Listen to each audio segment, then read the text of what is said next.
નમસ્તે મિત્રો, આજે આપણે બનાવીશું નવી રીતે નવા સ્વાદમાં પાપડનો એકદમ નવો નાસ્તો।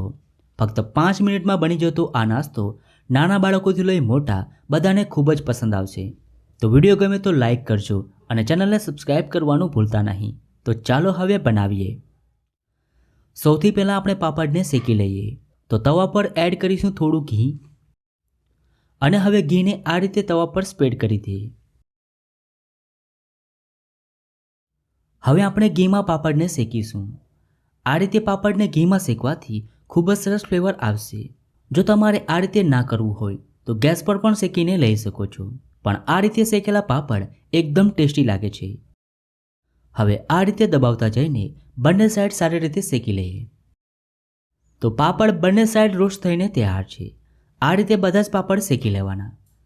તો આપણે અહીંયા 4 પાપડ શેકીને લઈ લીધા છે।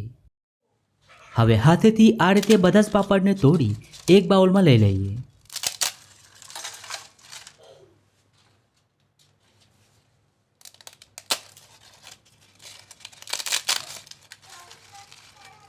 હવે આ રીતે ઉપરથી થોડું દબાવી પાપડને ક્રશ કરી લઈએ।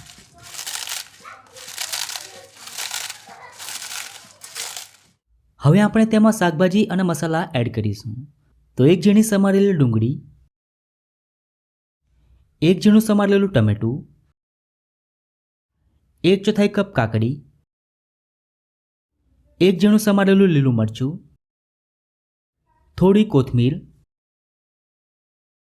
અડધો ટીસ્પૂન ચાટ મસાલો, અડધો ટીસ્પૂન લાલ મરચું પાવડર, અડધો ટીસ્પૂન શેકેલા જીરાનો પાવડર, સ્વાદ પ્રમાણે મીઠું, 1/4 કપ સેવ, 1/4 કપ ભજીયા દાણા અને 1/4 કપ ચણાની દાળ એડ કરી બધી સામગ્રીઓને એકદમ સારી રીતે મિક્સ કરી દઈએ। તમે એકવાર આ રીતે પાપડ ચોરી બનાવજો, ઘરમાં નાના બાળકોથી લઈ મોટા બધાને ખૂબ જ ભાવશે અને બીજી વાર તમને આ જ રીતે બનાવવા કહેશે। તો એકદમ ટેસ્ટી પાપડ ચોરી બનીને તૈયાર છે। આ રીતે બનાવેલી પાપડ ચોરી ખૂબ જ સ્વાદિષ્ટ લાગે છે। તો તમને આ પાપડ ચોરીની રેસીપી કેવી લાગી?